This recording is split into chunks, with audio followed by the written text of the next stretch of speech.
The love is very, very important.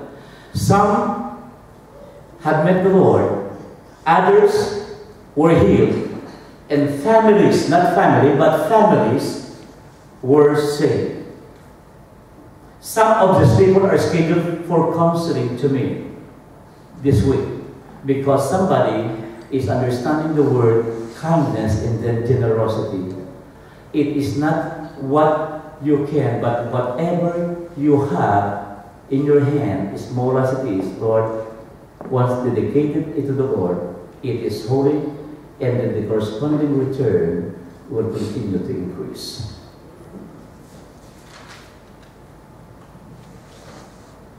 Church, while ministering to the poor, ministering lovingly, respectfully, thank God, church is celebration, fellowship, education, worship. But the next portion that we need to do, our very life inside the church, the very essence of our faith to the one that we adore and love, must be expressed outside. And then number 5, there is what we call reaching out, which is the focus of the Lord, reach them, reach the whole nation. And that is exactly what God is commissioned, reach the poor, those highways and byways, bring them to my fold, and then bless them, give them the message of life.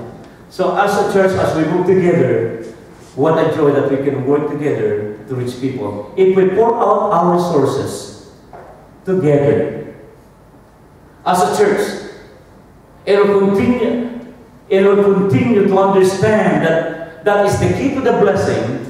The church will continue to grow because we cannot contain people. Heard of this happening, oh, there's a church, they are full of God, they pray, miracle, and they care for us. No one is left out, no one is a stranger. Our church will continue to grow, and people, many of them will get saved. Now, if you have talents, and you have, if you have your time, and you have time, in fact, if we have 24 hours a day, the tithes of that time, 2 hours and 40 minutes, must be given to the Lord daily. Amen. Now, if you're talking about 7 days a week, 2 times 7 is 14 plus 4 from 0. So you can say, just the tithes are more than 15 hours a week. Now, if we give this time and talents and also our money, in the last days, you know, this is, you heard me this before. For me, I'm not thinking we did our building is prayed for and all the things, but we are not thinking to hoard money. We want to use the money early to win the souls from the pit of hell to the kingdom of God. Amen. So we're not a church that keep money, oh, we can rich will buy these things. No, this is only something for us to enjoy. It should be not selfish, but selfless, giving what you have, and let other people out there live just like you and me. Amen. Amen. That's Christianity. Hallelujah. Another thing is, Proverbs, he who gives to the poor will never want. But he who shuts his eyes will have many curses. Proverbs 28:7. He who gives to the poor, these people who are sinner and people that we love. If we can give our service, our money to the poor, there is no one in your family. But if I close my hand and I don't give to the things, the mission of the church, the Bible says, you and I have many curses. One gives freely, yet grows all richer. Another withhold what he should give and only suffers want. Number 2, verse 3. 11. I thank you. If the clouds are full of rain, they empty themselves upon the earth, and if the tree falls to the south and to the north, in the place where the tree falls, there is a light. Number 3, here, be single-minded or focused. The context of this is the opportunity to become a channel of blessings is now, today. Amen. Observe the nature. Now with the cloud, you know, it's darkening in the atmosphere. When the clouds is darkening. And then you know that it was full of water. Eventually, you have to count for how many hours that water is going to be poured out. Indefinitely, it will just flow it will pour out water in the open field of Australia, and it will flow waters even to the dry desert of the midst of Australia. So you can see the channel of blessing.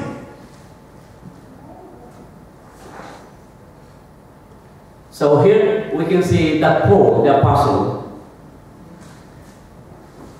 he understands to be focused on one thing: the excellency of gaining the Lord Jesus Christ. And we're talking about our life being single-minded, being a blessing to other people. Paul has one thing, one aim, and this is the one: I press toward the mark of the high calling of God in Christ Jesus.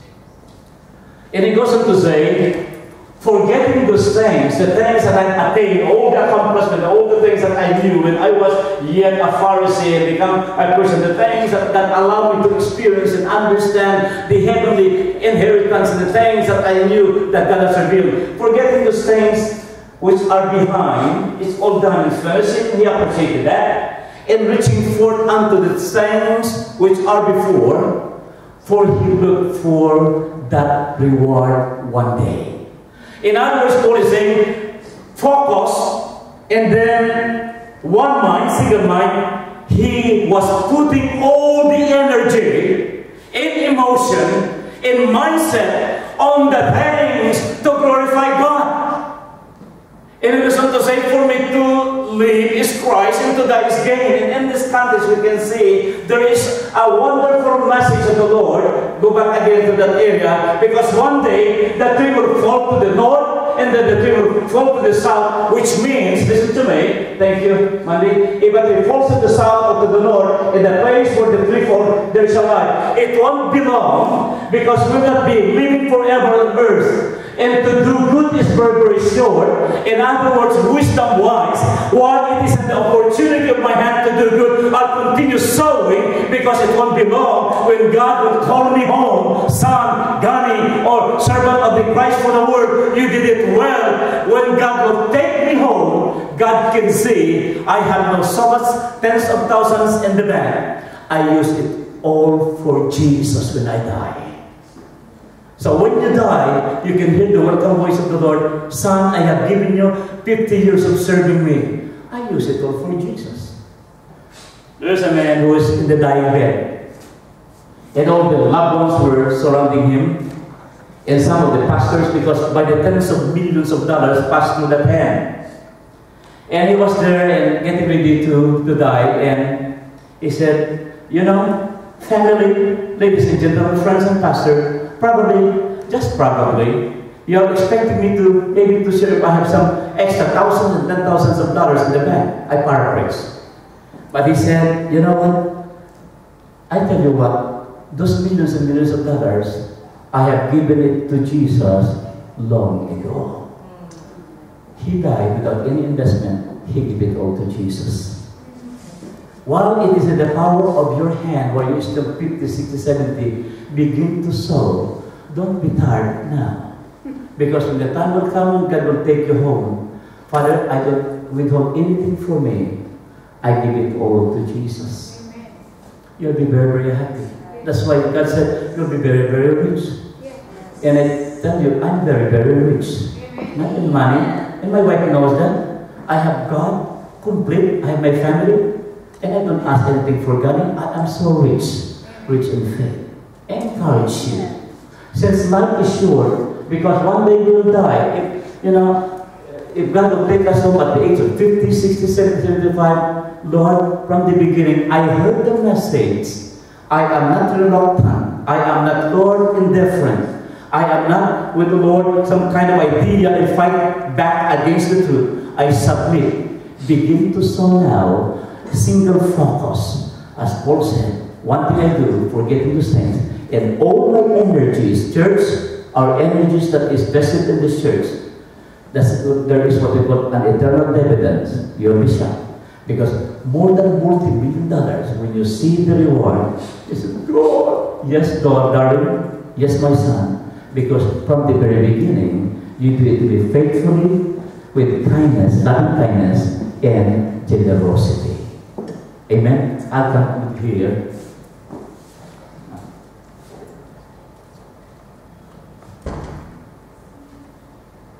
Okay. Mother Teresa, there's a word in Mother Teresa. Do not think that love, in order to be genuine, has to be extraordinary. I love the simple beginning, beautiful wisdom from this woman of faith. What we need is to love without getting tired. Yes. Don't do this or that. Just to love without getting tired. And then be faithful in small things, because it is in them that your strength lies. Don't aspire so much. It's from this small beginning. When God is requiring us to pull our resources together, which put our resources, God faithfully, some extra income, give it to the Lord. And we were talking about loving God, because some people in the last days, they are holding their money, and to the end, those money will be taken over by the Antichrist, because that money is supposed to be used for the kingdom of God. And here, lastly, relax and continue to show mercy in verse 6. So I showed that. Continue to show mercy. So be relaxed and be constant of showing mercy to people in verse 6. Okay, yeah. In the morning, sow your seed. In the evening, do not withhold your hand. Wow. For you do not know which will prosper, either this or that, or whether both alike will be good. Relax yourself and continue to show mercy in verse 6. The word today, you know what? Listen to me, church. The word today is full of suspicion. They don't trust anybody now. That's the word. But I have to make a positive one in a few moments. The word today is full of doubts. Oh, they doubt everything. And the world today is full of fear. They cannot pin any kind of peace. They're all struggling. You know, you're walking in the park, and some of the news, some beautiful lady will be raped or will be killed in the park today. So when you walk and getting some money in the ATM, you look to the right and to the left of it in a place where there is only one or two people. It's full of fear. And not only that, the world today is full of hate. Full of hate. You know. But Christ for the Word and the people in our church, they're ready at all times to show mercy. Amen. There's a song that says, Thou shalt the old man what is good.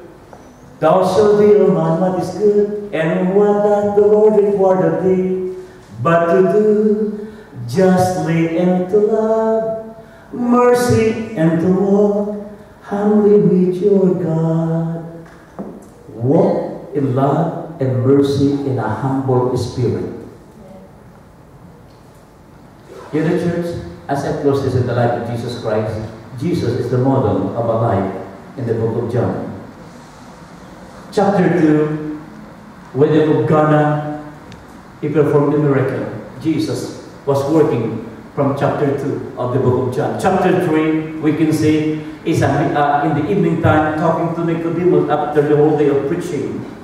Chapter 4, Jesus is in the all day and in the lunchtime time between 12 to 1, sitting there talking to a Samaritan woman. Chapter 5 of the book of John, there was a daughter of a very officer of an army who was dying, and Jesus said, "Go ahead, go home, your daughter has been healed." And then chapter 6, we can see Jesus Christ healing from one place to another in a Bethesda. There was a man of 38 years of age, crippled, and looking for just a chance or a luck that he was able to jump to the water as fast as he could. But he was always disappointed, frustrated, exasperated. There is no one that he could just jump and crawl as fast as he could. Once an angel of God moved the water. And Jesus, when he saw him, and the Bible described that Jesus pitied him for 38 years. He was confined on that kind of condition that he could not walk. And he was moved. And do you want to be healed? He said, "But Lord, nobody's pushing me." He said, "Rise up and walk," and God healed. Now in that context, of the whole day afternoon, then he crossed over the Sea of Galilee, followed around this line. And then he went to an elevated area of a mount there and sat down. And people were chasing Jesus Christ one after the other because they saw the healing and miracles. They followed the Lord. And in that moment in time, they're so hungry only for how many days they're following Jesus. And Jesus said, okay, Philip, I want you to tell the people to sit down. They're not only following me, and they see my miracle, they keep following me. I want to feed them. And here is Philip, Lord, it's impossible. That is, it costs a lot of fortune. And there was Andrew, one of the guys there. Oh, there is a young boy here with 5 loaves of bread, barley loaves of bread, and 2 fishes. And that boy gave that last food to Jesus, and Jesus multiplied and feed 5,000 men, not counting the mothers and the children, and then 12 baskets full of food left over. And in that context, God is revealing to us, not only He worked in healing and preaching and teaching, He did it also in a tangible way in feeding the poor. You know, church, what a joy that we are not only preachers, that not only worshipers, but we are people of God that will say, Lord, you know what? I'll do something, oh Lord, for the kingdom of the Lord. So as I close this morning, I encourage you, church, sa ating teaching of the Lord, you can start today. It's all start today. I mean it from my heart because I'm doing it. I give my life to the Lord. That is nothing that I can hold back. It's all given to the Lord. Start it today, start it tomorrow, and do it every day. Sow seed of kindness and then generosity. And then have a fixed focus to do good now, because the length of time, we can die in a moment, but we have done our best. Amen. And number 3, live a life full of mercy. Result. Yes. 1, this expression of Christianity is revived. Many will come back and believe that God is real. Amen. Because they can see Jesus in a practical way. By your kindness and generosity, your focus is not to be rich and to become somebody, but to bless the Lord. And your focus is to continue to show mercy. And you have to make a decision. And it will start from your heart and in your home. Start today. And Jesus will be magnified and glorified. In Jesus' mighty name. Amen.